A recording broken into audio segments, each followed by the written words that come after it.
Sir आप बिल्कुल ठीक कह रहे हैं सर। मैं जो चर्चा मीडिया में है और इस बात की चर्चा बड़ी जोरों पर है कि इस बार मिनिमम वेतन 51,000 के आसपास होगी। क्या ये सही है? नहीं, देखिए, इसको आप सही और गलत आज तय कर ही नहीं सकते।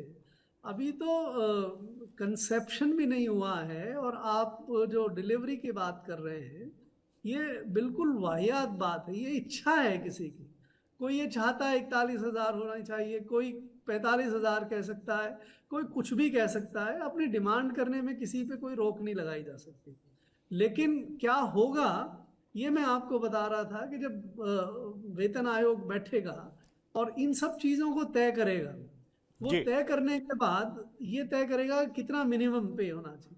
मेरी नज़र में, अगर आप, इसीलिए मैं आपको ये समझा रहा था जी। कि अगर आप सातवें वेतन आयोग की परिपाटी को एक तरह से देखें, तो सातवें वेतन आयोग में जो फिटमेंट फैक्टर था, वो मेरे ख्याल से 2.57 था। जी हाँ। और उस समय जो वेतन और डीए था, वेतन और डीए उस समय मिला के 225 हो गया था, क्योंकि डीए उस समय 125% था। आज के मुकाबले 60% के मुकाबले उस समय जी 125 था।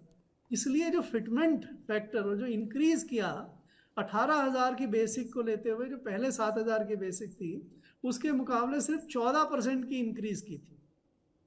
तो अगर आप ये मान के चलें कि वही फॉर्मूला जो पिछले वेतन आयोग का था कि 14% फिटमेंट होगा, तो 14% का फिटमेंट तो 160 पे अगर आप अलाउड करते हैं, तो केवल 24% और बढ़ता है।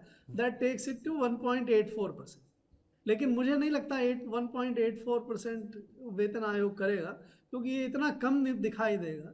मेरी अपनी नज़र में और अपनी समझ में, जो फिटमेंट फैक्टर है वो 1.96 से 2.08 होना चाहिए। और वो मैं क्यों कह रहा हूँ कि अगर आप 20% लेते हैं 160 का, 1.6 का 160 का, तो ये इसमें एडिशन 32 का हो जाता है, जो 160 को 192 में ले जाता है 1.92 पे। और अगर आप 30% देते हैं, तो आपको इसमें 48 ऐड कर दीजिए 160 में, तो वो 2.08 पे ले जाता है। तो मेरी अपनी राय में किसी भी सूरत में ये 2.08 से नहीं आगे ज़्यादा नहीं हो सकता।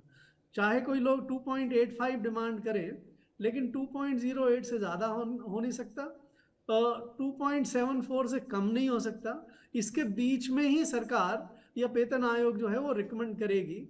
It can be 1.9, 1.95, it can be 2। जो भी हो सकता है वो हो सकता है, लेकिन इसके बीच में हो। इस 10 महीने में किसी भी सूरत में वेतन आयोग अपनी पूरी काम को नहीं निपटा सकता। तो मेरा अपना अनुमान ये है कि भले ही ये रिपोर्ट कभी भी आए, मई, जून, जुलाई 2026 में, और सरकार इसको परीक्षण करने में 3-4 महीने लगा ले, तो एक साल भर बाद में भले ही इसको लागू करे, लेकिन लागू 1 जनवरी 2026 से ही करेगी। आपका तीसरा सवाल फिटमेंट के ऊपर था कि कई तरह की बातें कही जा रही हैं। जेसीएम ने ये कहा कि 2.87 टाइम्स जो है फिटमेंट फैक्टर लगाना चाहिए। फिटमेंट फैक्टर होता क्या है?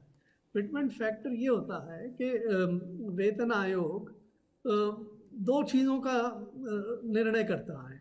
एक तो बड़ा आसान होता है कि आज के दिन 1 जनवरी 2026 को मान लीजिए कि क्या पे है आज की।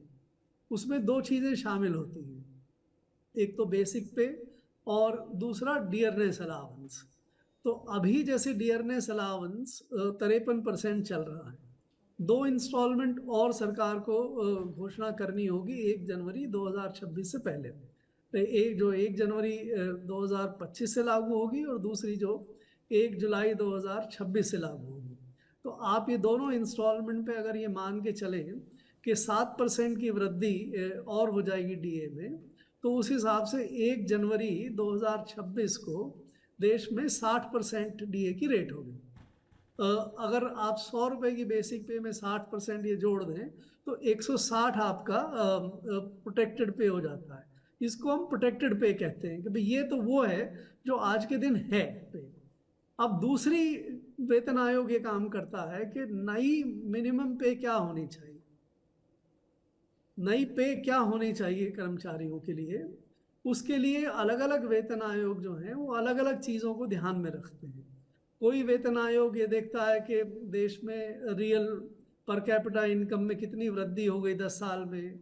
कोई वेतन आयोग ये देखता है कि एक जो रीजनेबल स्टैंडर्ड ऑफ लाइफ है, अगर वो आपका जो सरकार का सबसे निचले वर्ग का कर्मचारी है उसको वेतन उसको कितना वेतन मिलना चाहिए, वो अपना जो मिनिमम स्टैंडर्ड ऑफ लाइफ को जी सके, और उसको कैलकुलेशन करने के बाद वो एक मिनिमम पे निकालता है।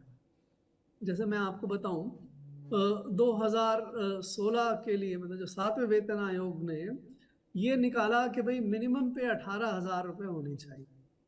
ये उसने अपनी कैलकुलेशंस पे कई सारी चीज़ों को देखते हुए कि खाने पे, कपड़े पे, रहने पे, एजुकेशन पे, इन पे सब पे कितना खर्चा होना चाहिए, एक परिवार का जो एक 4 या 5 लोगों के परिवार का है उसका खर्चा कितना होना चाहिए। उन्होंने ये निकाला कि 18,000 रुपये होनी चाहिए। उस समय आज के मुकाबले, जैसे मैंने आपको बताया कि आज 160% होगी, 101.6 या होगी, उस समय ये संख्या 2.25 थी। मतलब 100 रुपए पे 125 रुपए उस तो समय सर मैं आप बिल्कुल ठीक कह रहे हैं सर। मैं जो चर्चा मीडिया में है और इस बात की चर्चा बड़ी जोरों पर है कि इस बार मिनिमम वेतन 51,000 के आसपास होगी, क्या ये सही है? नहीं, देखिए, इसको आप सही और गलत आज तय कर ही नहीं सकते। अभी तो कंसेप्शन भी नहीं हुआ है, और आप जो डिलीवरी की बात कर रहे हैं ये बिल्कुल वाहियात बात है। ये इच्छा है किसी की, कोई ये चाहता है 41,000 होना चाहिए, कोई 45,000 कह सकता है, कोई कुछ भी कह सकता है। अपनी डिमांड करने में किसी पे कोई रोक नहीं लगाई जा सकती। लेकिन क्या होगा ये मैं आपको बता रहा था कि जब वेतन आयोग बैठेगा और इन सब चीज़ों को तय करेगा, वो जी तय करने के बाद ये तय करेगा कितना मिनिमम पे होना चाहिए।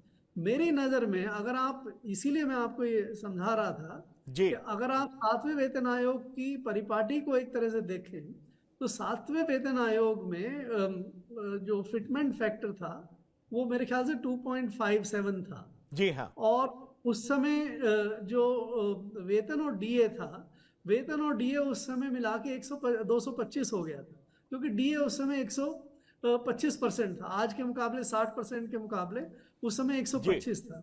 इसलिए जो फिटमेंट फैक्टर और जो इंक्रीज किया 18,000 की बेसिक को लेते हुए, जो पहले 7,000 की बेसिक थी उसके मुकाबले सिर्फ 14% की इंक्रीज की थी। तो अगर आप ये मान के चलें कि वही फॉर्मूला जो पिछले वेतन आयोग का था कि 14% फिटमेंट होगा, तो 14% का फिटमेंट तो 160 पे अगर आप अलाउट करते हैं तो केवल 24% और बढ़ता है। That takes it to 1.84%। लेकिन मुझे नहीं लगता 1.84% वेतन आयोग करेगा, क्योंकि ये इतना कम दिखाई देगा। मेरी अपनी नज़र में और अपनी समझ में जो फिटमेंट फैक्टर है वो 1.96 से 2.08 होना चाहिए। और वो मैं क्यों कह रहा हूँ कि अगर आप 20% लेते हैं 160 का, 1.6 का 160 का, तो ये इसमें एडिशन 32 का हो जाता है, जो 160 को 192 में ले जाता है 1.92 पे।